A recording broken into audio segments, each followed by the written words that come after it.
Assalamualaikum warahmatullahi wabarakatuh. Saya Alvina Yunizar dari jurusan Akuntansi Syariah semester 6 kelas A dengan nomor NIM 2108205037.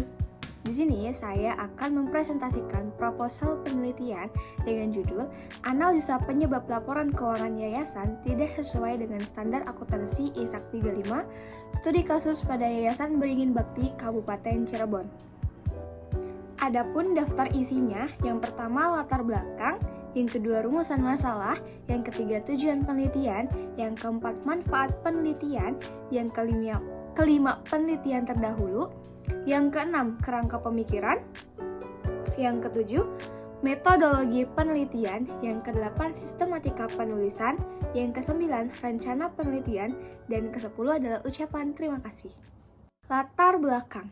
DSAK mencabut PSAK 45 dengan mengganti standar akuntansi pada tahun 2020, yakni Interpretasi Standar Akuntansi Keuangan Nomor 35 atau disingkat ISAK 35 tentang penyajian laporan entitas non-laba seperti yayasan, masjid, dan entitas sosial lainnya. Laporan keuangan Yayasan Beringin Bakti Kabupaten Cirebon berbentuk pencatatan uang yang masuk dan keluar selama periode berjalan. Dari dua poin ini yang dilandasi pada Ikatan Akuntansi Indonesia menerbitkan ISAK 35 ini bertujuan untuk laporan keuangan tersebut supaya lebih jujur, lebih substansial, lebih dapat dipertanggungjawabkan, dan lebih efektif. Namun, yang terjadi pada saat ini, masih terdapat yayasan yang belum mengetahui tentang ISAK 35 ini dan belum sesuai atau belum menerapkan tentang ISAK 35 ini pada laporan keuangan yayasan tersebut.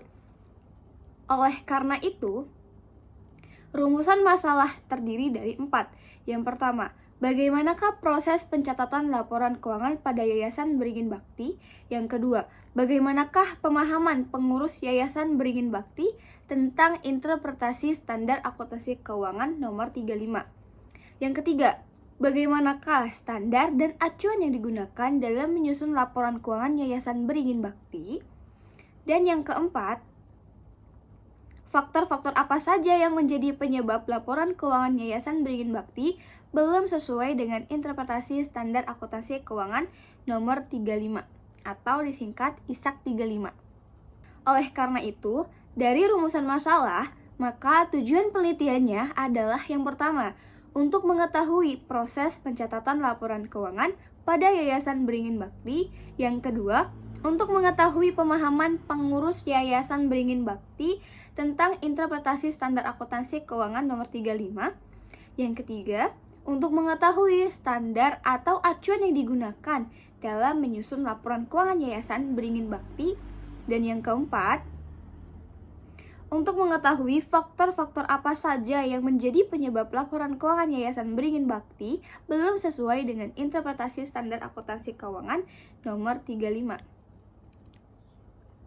Selain itu, adapun manfaat dari penelitian ini baik untuk akademisi, yaitu hasil penelitian ini dapat memberikan informasi dan pemahaman terkini bagi para pembaca, dan sebagai bahan referensi tambahan untuk melakukan penelitian dengan faktor-faktor yang sama atau dengan variabel yang sama, khususnya mengenai laporan keuangan yayasan dan interpretasi standar akuntansi keuangan nomor 35.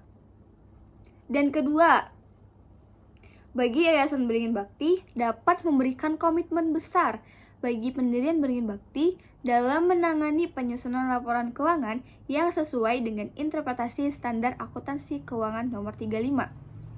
Dan untuk penulis, hasil penelitian ini dapat menjadi instrumen pembelajaran untuk mengenali dan menganalisis permasalahan-permasalahan yang ada dalam akuntansi syariah, sehingga dapat memperluas dan menyempurnakan informasi khususnya yang berkaitan dengan laporan keuangan dan interpretasi standar akuntansi keuangan nomor 35.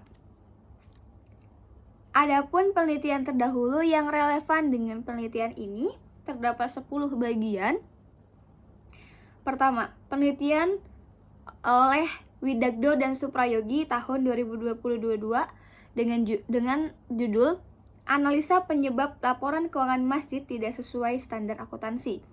Hasil penelitiannya menemukan bahwa laporan keuangan masjid masih dalam bentuk pencatatan yang sederhana, minimnya pengetahuan akan ilmu akuntansi, dan minimnya pedoman standar yang digunakan sehingga belum sesuai dengan ISAK 35. Yang kedua, dengan judul Analisis Faktor-Faktor Penghambat Penerapan Interpretasi Standar Akuntansi Keuangan nomor 35 pada Masjid Al-Ihsan. Penulisnya adalah Mustaka dan Wahyudi tahun 2021.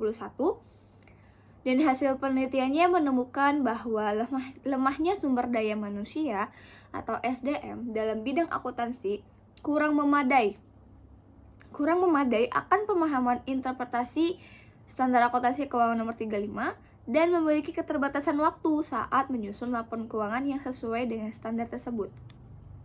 Oleh karena itu, dapat disimpulkan perbedaannya terletak pada lokasi atau tempat penelitiannya.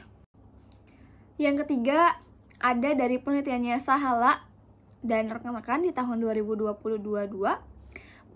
dengan judul Penyajian Laporan Keuangan Entitas Non-Laba berdasarkan ISAK 35 di Panti Asuhan Gelora Kasih Sibolangit. Hasil penelitiannya menemukan bahwa laporan keuangan yang sudah baik namun belum mengacu pada standar, sehingga setelah dilakukan penyusunan laporan keuangan berdasarkan ISAK 35 ini dapat menghasilkan laporan keuangan yang lebih rapih serta terperinci. Dan penelitian keempat oleh Cynthia dan rekan-rekan di tahun 2023 dengan judul Penerapan ISAK 35 terhadap penyajian pelaporan keuangan entitas berorientasi non-laba pada Yayasan RA Amal Soleh. Nah, di sini hasil penelitiannya itu menemukan bahwa laporan keuangannya masih belum sesuai penerapannya dengan ISAK 35 dan dalam pencatatannya juga masih sangat sederhana, hanya sebatas uang masuk dan keluar saja. Sehingga perbedaannya adalah dua penelitian ini meneliti atau menganalisis komponen-komponen laporan keuangannya, apakah sesuai dengan ISAK 35 atau belum. Sedangkan penelitian yang akan dilakukan itu menganalisis faktor-faktor penyebabnya kenapa terjadinya ketidaksesuaian atau belum sesuai dengan ISAK 35 di laporan keuangannya. Dan penelitian kelima yang diteliti oleh Setiawati dan Diska di tahun 2023 dengan judul Implementasi ISAK 35 pada Laporan Keuangan Panti Asuhan. Nah, hasil penelitiannya itu menemukan bahwa interpretasi standar akuntansi keuangan yang diterapkan dapat memberikan informasi keuangan yang lebih baik, terutama kepada pihak yang berkepentingan, dan dapat memberikan alur pencatatan yang efektif saat menyusun laporan keuangan, dan memiliki dampak terhadap peningkatan akuntabilitas dan kredibilitas organisasi tersebut.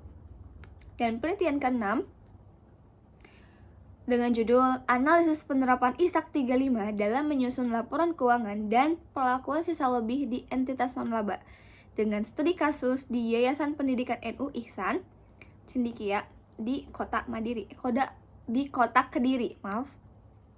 Nah, penulisnya adalah Dianti di tahun 2017 dan hasil penelitiannya menemukan bahwa laporan keuangan yang sederhana namun juga memerlukan pertanggungjawaban terhadap kegiatan yang dilakukannya.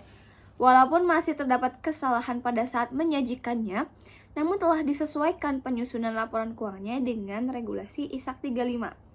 Dan perbedaannya masih sama, mereka menganalisis komponennya apakah sesuai atau tidak, sedangkan penelitian ini menganalisis faktor-faktor penyebabnya terjadinya ketidaksesuaian.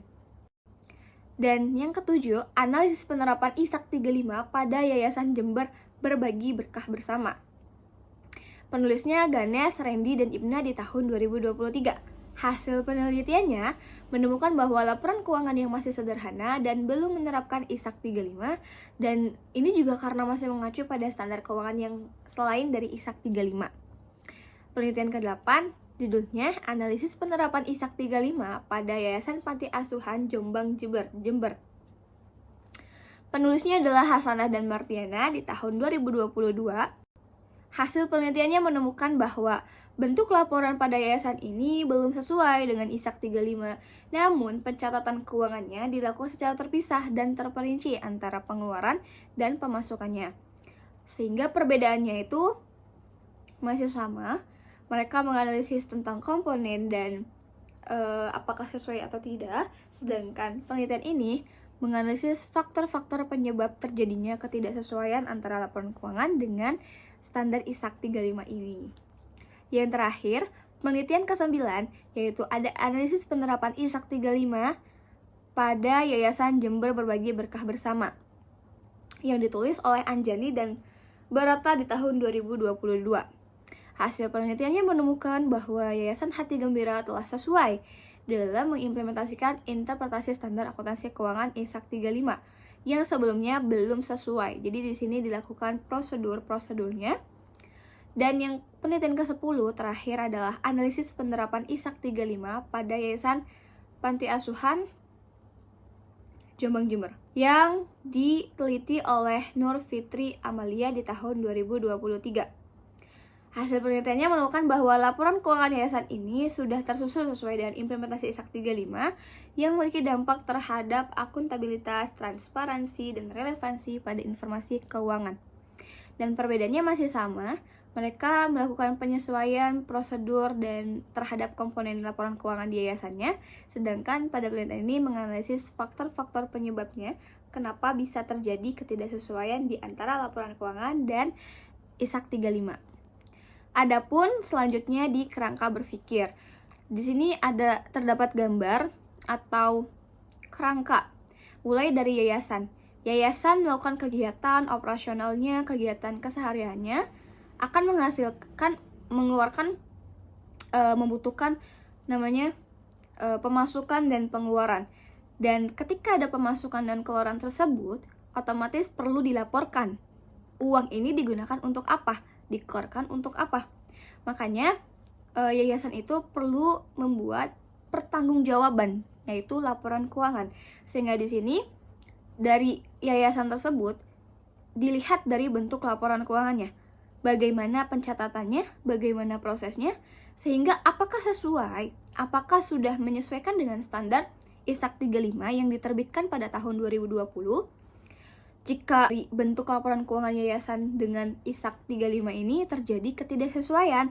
Nah, sehingga dari ketidaksesuaian ini, apa yang akan diteliti? Yaitu adalah faktor penyebab ketidaksesuaian antara laporan keuangan dengan ISAK 35. Selanjutnya ada metodologi penelitian. Jenis penelitian. Nah, jenis penelitian kualitatifnya itu berupaya untuk memahami makna secara mendalam dari suatu fenomena yang ditemukan di lapangan. Nah, dengan menggunakan jenis dan metode penelitian kualitatif, peneliti itu adalah instrumen dari penelitian itu sendiri yang ikut berpartisipasi lama di yayasan. Nah, penelitian ini perlu dilakukan pencatatan secara hati-hati apa saja yang terjadi dan apa saja yang baru dilihat, dan dengan melakukan analisis reflektif terhadap berbagai data dokumen yang ditemukan di Yayasan Beringin Bakti. Adapun lokasi dan subjek penelitiannya, penulis memilih lokasi penelitian di Yayasan Beringin Bakti, Jalan Pangeran Cakrabuana, Gang Mangga, Desa Kempompongan, Kecamatan Talun, Kabupaten Cirebon. Nah, subjek penelitian ini adalah pihak-pihak yang terkait di Yayasan Beringin Bakti, seperti ketua yayasan, pembina, bendahara, dan pengurus lainnya yang berkesinambungan terhadap masalah yang akan dijawab. Selanjutnya, sumber data. Pada penelitian ini, sumber datanya terdiri dari data primer seperti berupa hasil wawancara informasi dari pihak yayasan terkait laporan keuangan dan ISAK 35, dan data sekundernya digunakan berupa laporan keuangan, jurnal skripsi, dan website yang relevan. Kemudian ada teknik pengumpulan data. Dilakukan dengan 3 cara. Pertama, observasi, yaitu peneliti ikut berpartisipasi melakukan pengamatan terhadap objek dan subjek secara langsung di Yayasan Beringin Bakti. Yang kedua, wawancara. Nah, wawancara itu dilakukan secara bertahap dengan ketua yayasan, pembina yayasan, bendahara, dan pengurus lainnya yang relevan terhadap masalah yang sedang diteliti. Dan yang ketiga, studi dokumentasi yang berupa laporan keuangan, website dari yayasan, jurnal dari orang lain, Maksudnya jurnal dari penelitian terdahulu, skripsi, dan buku. Selanjutnya adalah metodologi penelitian dengan teknik analisis datanya itu menggunakan model Miles dan Huberman, di mana alurnya itu pertama adalah pengumpulan data. Yang tadi dilakukan adalah observasi, wawancara, dan studi dokumentasi. Nah, yang kedua dengan reduksi data. Setelah melakukan pengumpulan data-data tersebut itu kan cukup banyak. Makanya dilakukan reduksi data, merangkum, memilah data-datanya supaya lebih rapi, supaya lebih sesuai relevan dengan permasalahan yang ada. Ketiga adalah penyajian data. Setelah dilakukan reduksi data, maka tahapan selanjutnya dilakukan penyajian data. Hal ini berupa biasanya narasi atau naratif, mendeskripsikan data-data yang sudah dilakukan reduksi. Dan yang terakhir itu melakukan verifikasi dan kesimpulan. Dari penyajian data yang bersifat deskriptif dan naratif itu, dilakukan pengambilan kesimpulannya dari rumusan masalah sistematika penulisan. Nah, penelitian ini memiliki sistematika penulisannya. Di bab 1 ada pendahuluan berisi latar belakang, rumusan masalah, tujuan, dan manfaat, dan begitu pula sistematika penulisannya. Yang di bab 2 itu adalah telaah pustaka berisi berbagai teori kepustakaan. Bab 3 metodologi penelitian berisi jenis penelitian, sumber data, teknik pengumpulan data, dan analisis data. Dan di bab 4 yaitu gambaran umum yayasan. Jadi kayak berisi sejarahnya, profilnya, dan aktivitas kegiatan yayasan. Dan di bab 5 hasil penelitian dan pembahasan, dan di bab terakhir adalah penutup yang berisi kesimpulan dan saran. Adapun rencana penelitian ini akan dilakukan selama 6 bulan, mulai dari kegiatan penyusunan proposal skripsi, lalu pembimbingan proposal skripsi, lalu seminar proposal skripsi, lalu pengumpulan data penelitian di lapangan, lalu pengelolaan data, analisis dan penyusunan skripsi, dan terakhir dilakukan sidang munaqosyah. Terima kasih, itulah yang bisa saya sampaikan dan paparkan terkait proposal penelitian ini. Kurang lebihnya mohon maaf. Wassalamualaikum warahmatullahi wabarakatuh. Alvina Yunizar pamit undur diri. Bye-bye.